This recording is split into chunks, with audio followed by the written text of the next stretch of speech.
Halo, kembali lagi bersama kami di Partai X.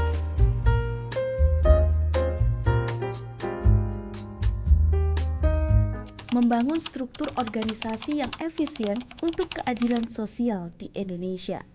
Bayangkan, sebuah mesin dengan banyak roda gigi. Beberapa roda bekerja dengan baik, tapi ada juga yang jumlahnya terlalu banyak dan saling tumpang tindih. Akibatnya, mesin itu tidak berjalan lancar, bukannya efisien, justru menjadi lambat, berisik, dan boros energi. Begitulah kira-kira gambaran birokrasi di Indonesia jika dilihat melalui teori Mintzberg tentang struktur organisasi. Teori ini membagi organisasi menjadi 5 elemen utama.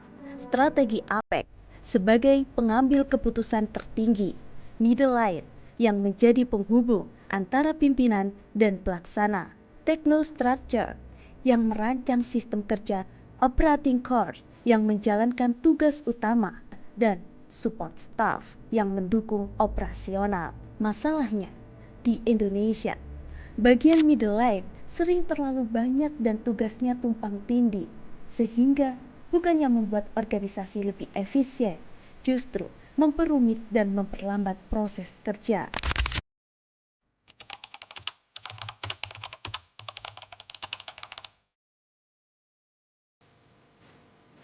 Teori Mintzberg dinilai relevan untuk mendukung cita-cita besar bangsa, yaitu keadilan sosial bagi seluruh rakyat Indonesia, seperti yang tercantum dalam Pancasila. Keadilan sosial menuntut pemerintahan yang efisien, transparan, dan melayani kebutuhan masyarakat dengan adil.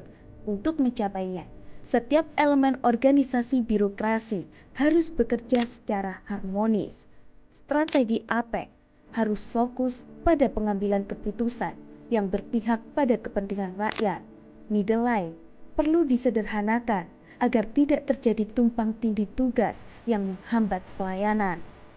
Operating core harus didukung dengan kebijakan yang mempermudah pelaksanaan tugas mereka, terutama dalam memberikan layanan langsung kepada masyarakat. Technostructure perlu menciptakan sistem yang adil dan efisien, sementara support staff harus memastikan kelancaran operasional di semua tingkatan. Dengan struktur yang terorganisasi dengan baik, birokrasi dapat menjadi alat untuk mewujudkan pemerataan pelayanan, efisiensi dalam pemerintahan, dan akses yang setara bagi seluruh rakyat. Inilah inti dari keadilan sosial, membuka peluang yang sama bagi semua orang untuk merasakan manfaat pembangunan tanpa diskriminasi.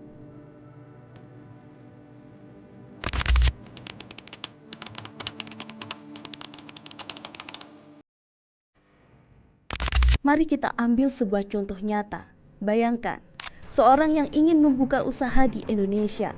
Untuk mengurus izin, ia harus meminta persetujuan dari berbagai kementerian, seperti Kementerian Tenaga Kerja untuk urusan tenaga kerja, Kementerian Perdagangan untuk izin dagang, dan Kementerian Perindustrian untuk urusan produksi. Masalahnya, meskipun izin-izin tersebut saling berkaitan, prosesnya tidak terkoordinasi dengan baik. Akibatnya, prosedurnya menjadi rumit, memakan waktu lama, dan sangat membingungkan, hingga seringkali membuat orang merasa frustasi. Tak heran, banyak pengusaha akhirnya memilih mendaftarkan bisnis mereka di negara tetangga seperti Singapura, di mana proses perizinannya jauh lebih cepat, jelas, dan sederhana. Hal ini juga pernah disampaikan oleh Mahfud MD yang membagikan pengalaman pribadinya. Anak Mahfud MD ingin membuka klinik, tetapi terhambat oleh birokrasi yang berbelit-belit. Pengalaman ini mencerminkan apa yang dirasakan oleh banyak masyarakat Indonesia. Proses birokrasi yang lambat, tugas yang tumpang tindih, dan ketidakjelasan dalam pengurusan izin. Akibatnya, banyak orang menjadi tidak puas dengan pelayanan pemerintah. Ketidakpuasan ini semakin memperburuk kepercayaan publik, dan citra pelayanan publik pun seringkali dicap buruk karena tidak mampu memenuhi harapan masyarakat.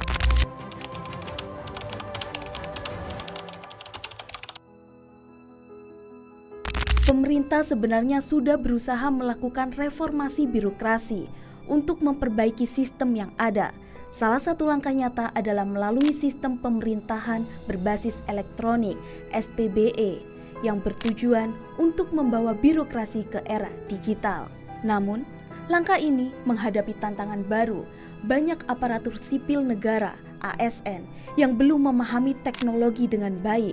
Ditambah lagi kurangnya integrasi data antar instansi yang membuat sistem ini belum berjalan optimal.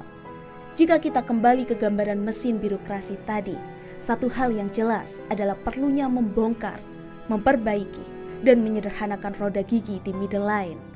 Reformasi harus fokus pada menyederhanakan struktur organisasi, menghapus posisi yang tumpang tindih, dan meningkatkan kapasitas ASN agar lebih melek teknologi dan mampu bekerja lebih efisien, serta menyediakan platform untuk mengintegrasikan 40.000 lebih aplikasi pemerintah saat ini. Namun, reformasi ini tidak bisa dilakukan hanya oleh segelintir orang di puncak organisasi. Dibutuhkan kerjasama dari semua lapisan, mulai dari strategi APEC hingga operating core untuk menciptakan perubahan yang nyata. Kisah birokrasi Indonesia ini adalah kisah tentang mesin besar yang sebenarnya memiliki potensi luar biasa, tetapi masih terlalu rumit untuk bekerja optimal. Dengan mempelajari teori Mintzberg, kita bisa memahami di mana letak masalahnya dan bagaimana memperbaikinya. Setiap reformasi memang membutuhkan waktu dan keberanian. Tetapi, jika kita dapat menyederhanakan struktur, mempercepat proses, dan meningkatkan pelayanan, kita tidak hanya memperbaiki mesin birokrasi. Kita sedang membangun masa depan yang lebih baik untuk seluruh rakyat Indonesia. Dan bukankah itu yang kita semua inginkan? Itu tadi video dari kami. Jangan lupa like, comment, and subscribe. Dan kami Partai X pamit. Kami ingin satu bangsa, satu kembali.